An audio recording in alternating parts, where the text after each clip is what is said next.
Suele decirse que Batman es un personaje tenebroso. A decir verdad, debutó de esa manera, camuflándose entre las sombras y sembrando el terror en el corazón de los criminales. Y es curioso, porque dicho estatus narrativo siempre ha estado rodeado de una ironía incómoda. Allá afuera, muchos creen que Batman solo consiste en eso, en ser la sombra de la habitación. ¿Y acaso no es verdad?, os preguntaréis algunos. Bueno, digamos que hay mucha confusión. El Cruzado de la Capa debutó en 1939 en las páginas de Detective Comics, combatiendo al hampa criminal que, en su juventud, le arrebató a sus padres en un oscuro callejón. Desde entonces ha combatido a mafiosos, lunáticos, genocidas e incluso extraterrestres. Pero, ¿cómo afectó todo esto al personaje?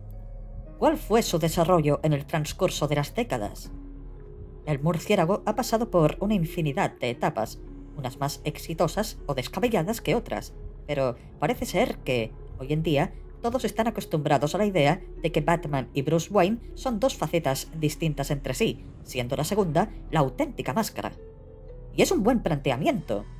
El problema radica en que mucha gente se lo toma como algo bueno, cuando en realidad no lo es. Para el personaje, quiero decir. Darwyn Cooke debutó en DC Comics con una premisa tormentosa bautizada como Ego, proyecto ideado con el objetivo de explorar la psique del murciélago y homenajear su extravagante universo en la menor cantidad de páginas posibles. Como resultado, obtuvimos un capítulo psicótico que, al parecer, fue utilizado como una de las inspiraciones principales para The Batman, de Matt Reeves. El argumento es tajante y va directo al grano. Batman no puede más. Lleva 3 años combatiendo el crimen, pero no siente ningún avance en su causa. Y lo que es peor, se está acostumbrando a las masacres habituales de criminales como Joker, a quienes atrapa y apresa solo para que escapen y vuelvan a las andadas poco después. La rutina se repite, pero esta vez obtiene un desenlace mucho más trágico. Uno de los lacayos del payaso trata de quitarse la vida después de haber ayudado a Batman, pues de alguna forma Joker descubrió que este lo vendió tras ser interrogado días antes y, una vez salga de Arkham, lo primero que hará será buscarlo a él y a su familia para agradecerles personalmente. Es una secuencia tensa porque no estamos lidiando con el típico ladronzuelo cobarde, sino con un hombre roto y llevado al extremo, a tal punto que decidió asesinar a su propia familia antes que verlos caer en manos del Joker, culpando a Batman y su código moral por ello, y destapándose la tapa de los sesos en su presencia. Y esto rompe al Caballero Oscuro como no os lo podéis imaginar. Dicen que el infierno es un camino construido con buenas intenciones, y el murciélago ha caído en ello de la forma más agónica posible, rompiendo en llanto una vez le describe lo acontecido a un retrato de sus padres. Es una imagen pesimista y derrotista del superhéroe, una en la cual pasa la noche sumido bajo su misión, aun y cuando su cuerpo está a punto de reventar a causa de sus altercados con los lunáticos habituales de la ciudad. Cook destaca y puntualiza cuán horrible es la existencia de Batman y todo por lo que tiene que pasar para mantener limpia Gotham City, pintándolo de forma negativa y, a su vez, muy madura y psicológica. Y, aun y pese a todo esto, Batman trata de salvar la vida del criminal cuando trata de saltar de un puente. Aun y cuando su cuerpo ya no puede más, se las arregla para usar toda la energía que le queda para regresarlo a la superficie, pese a que su hombro haya dejado de responder. En algunos casos, Batman puede ser una maldición, y Darwyn Cooke lo sabe. Bruce Wayne lo sabe, y es por ello que decide colgar la capa, lo que detona el auténtico espectáculo, pues su decisión manifiesta al propio Batman ante él, iniciando así un debate psicológico y existencial entre ambos sobre su pasado, presente y futuro. El escritor retrata la imagen psicótica del murciélago como un auténtico monstruo, eclipsando la diminuta figura de Bruce y tocando temáticas como el miedo, el dolor, el trauma o la locura a través de múltiples flashbacks, enfocados en priorizar una etapa en específico, ya sea el nacimiento del concepto mismo, su primer enfrentamiento contra Joker o sus primeros días como justiciero vengador, tiempos en los cuales ambos habían llegado a un compromiso claro y efectivo para cómo actuar en la ciudad. Como ya muchos sabrán, Batman simboliza muchas cosas, pero la más recurrente suele ser el miedo. En algunos medios suele ser temor a los murciélagos, pero Cook toma una alternativa perfecta, a mi parecer, porque explica muchísimas cosas.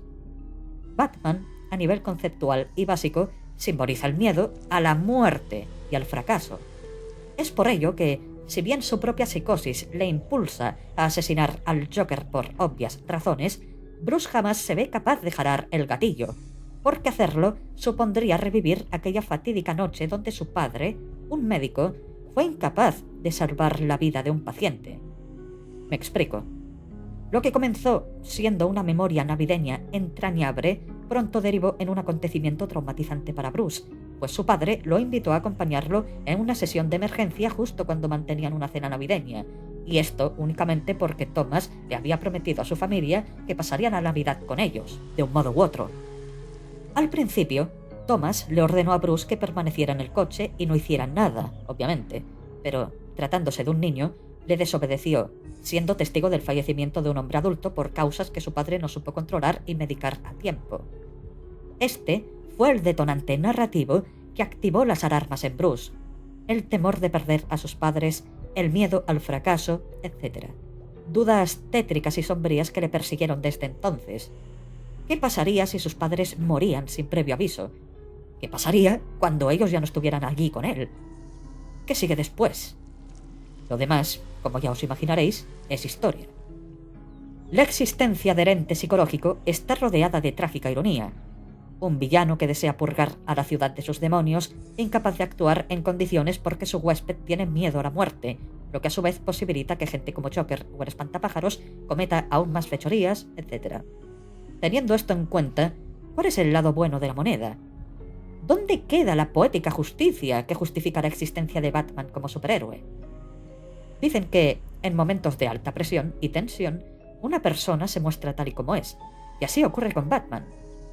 Esta experiencia existe para que Cook pueda recordarle a la gente cuál puede ser la mejor cara del cruzado de la capa. Sí, es cierto que estamos ante un personaje que merodea las sombras y atemoriza a todo aquel que comete un crimen, pero también estamos ante una persona que trata de impedir que los demás pasen por sus mismos traumas, anteponiendo su persona ante el bienestar del ciudadano promedio, aunque eso implique dar rienda suelta a un mal necesario. Batman suele vengar a sus padres constantemente, pero no motivado por la venganza, sino por el deseo de impartir justicia y posibilitar un futuro mejor para todos. En otras circunstancias, Bruce Wayne habría sido un villano más, y múltiples fichas antagónicas de su galería sirven de ejemplo, como el propio Dos Caras, cuyo ejemplo es utilizado a lo largo de la obra para tratar de justificar uno de los argumentos de la criatura psicológica. Al final del día, todo esto no es más que un combate de egos. Parte de él desea retirarse y vivir una vida normal, mientras que otra parte de él desea limpiar la ciudad de raíz, pero ambos escenarios son irresponsables, inmaduros e injustos. Batman Ego, al final del día, replantea la clásica fórmula de un gran poder conlleva una gran responsabilidad, pero bajo un enfoque más visceral y depresivo acorde con el personaje, que culmina en una nota más positiva, recordándonos que el protagonista no es una sombra acechante o un vengador psicótico, sino la luz que florece dentro de la claustrofóbica oscuridad, un héroe disfrazado de villano, con una causa noble a primera vista, pero peligrosa a mayor profundidad. Un estudio de personaje que debería resolver un par de confusiones y dudas aquí y allá, si mucha más gente se tomase la molestia de leerlo. A nivel narrativo es una delicia, y el apartado visual es un deleite que se desenvuelve poco a poco en psicodelia y psicosis.